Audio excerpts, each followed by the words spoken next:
Hello friends, अस्सलाम वालेकुम and welcome to reality TV. दोस्तों, इसराइल में रेड काउज यानी लाल गाय की कुर्बानी क्यों हो रही है, मैं आपको ये सारा किस्सा बहुत ही आसान वे में एक्सप्लेन करूंगा। इसके लिए हमें मस्जिद अल अक्सा के मुतालिक जानना होगा। मस्जिद अल अक्सा यरूशलेम में मौजूद है और हम मुसलमानों के लिए एक बहुत इंपॉर्टेंट जगह है। हम मुसलमान इस जगह को खाना काबा और मस्जिद नबवी के बाद सबसे ज्यादा मुकद्दस मानते हैं। दूसरी तरफ यहूदी कहते हैं कि इस जगह हजारों साल पहले हजरत सुलेमान अलैहिस्सलाम का टेंपल मौजूद होता था, जिसको 2 दफा गिराया गया था, जैसा कि आखिरी दफा इसको रोमन्स ने गिराया था। अब ये तीसरी दफा यहाँ वही टेंपल तामीर करना चाहते हैं।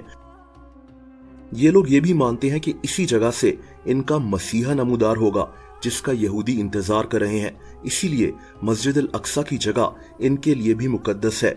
लेकिन मस्जिद अल अक्सा सिंपली मुसलमानों की जगह है। आज भी यहाँ सिर्फ मुसलमान एंटर हो सकते हैं। लेकिन यहीं से इन रेड काउस की कहानी सामने आती है। दोस्तों, सितंबर 2022 में अमेरिका से इसराइल 5 गायें मंगवाई गईं।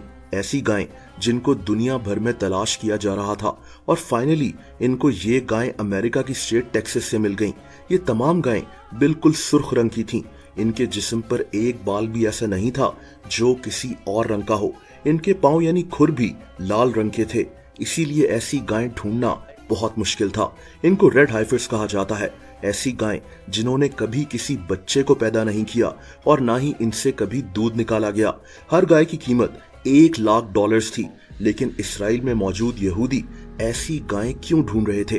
दोस्तों, जैसा कि मैंने आपको शुरू में बताया कि यहूदी मस्जिद अल अक्सा की जगह एक टेंपल बनाना चाहते हैं, लेकिन यहाँ यहूदियों से ज्यादा हमें ज़ायनिस्ट का वर्ड इस्तेमाल करना चाहिए। एक आम यहूदी को तो शायद इसकी इतनी फिक्र भी ना हो, लेकिन जो यहूदियों की नेशनलिस्ट मूवमेंट है, जो ये सारे काम प्लान करते हैं, उन्हें ज़ायनिस्ट कहा जाता है। बहरहाल दोस्तों, इन्हीं के मुताबिक इस टेंपल को तामीर करने के लिए इनको प्योर यानी पाकीज़ा होना पड़ेगा। अब इनके स्क्रिप्चर्स में इस पाकीज़गी को हासिल करने का तरीका ये लिखा है कि इनको लाल गायें चाहिए होंगी। ऐसी गायें जो सर से पांव तक बिल्कुल लाल हो, इनमें कोई डिफेक्ट ना हो और ज़िबा करते हुए इनकी उम्र 3 साल हो। ये लोग इन काउस को ज़िबा करेंगे और इनको जलाकर इनकी राख को पानी से मिलाकर खुद को पाकीज़ा कर लेंगे और फिर जाकर ये मस्जिद अल अक्सा की जगह टेंपल तामीर करना शुरू करेंगे। इसके लिए इन्होंने एक स्ट्रक्चर भी तैयार कर लिया है जहां ये सब कुछ होगा। इन्होंने उस टेंपल का एक मॉडल भी तैयार किया हुआ है। इन काउस को ज़िबा करने के टूल्स भी बना लिए गए हैं, जैसा कि हीरे की छुरी वगैरह।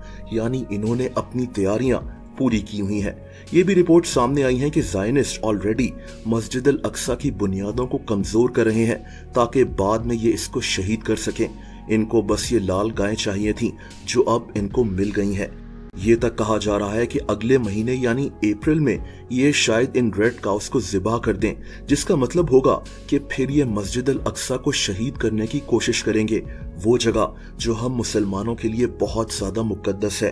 1969 में भी ज़ायनिस्ट ने ये कोशिश की थी, जब एक आदमी डेनिस माइकल ने मस्जिद अल अक्सा के अंदर आग लगा दी थी, जिससे यहाँ काफी नुकसान हुआ था। बहरहाल, मैंने बहुत ही आसान वर्ड्स में ये सारी कहानी आपको एक्सप्लेन की है, लेकिन यहाँ सवाल ये है कि ये कितना खतरनाक हो सकता है। दोस्तों, जाहिर सी बात है कि अगर मस्जिद अल अक्सा को शहीद करने की बात की जाएगी तो ये बहुत खतरनाक होगा।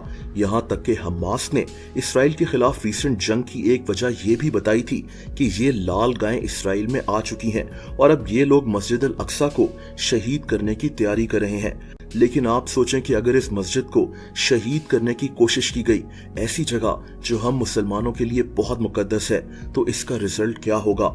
जाहिर सी बात है कि दुनिया में एक खतरनाक जंग शुरू हो सकती है। 2 अरब मुसलमान इस पर अपना रिएक्शन देंगे।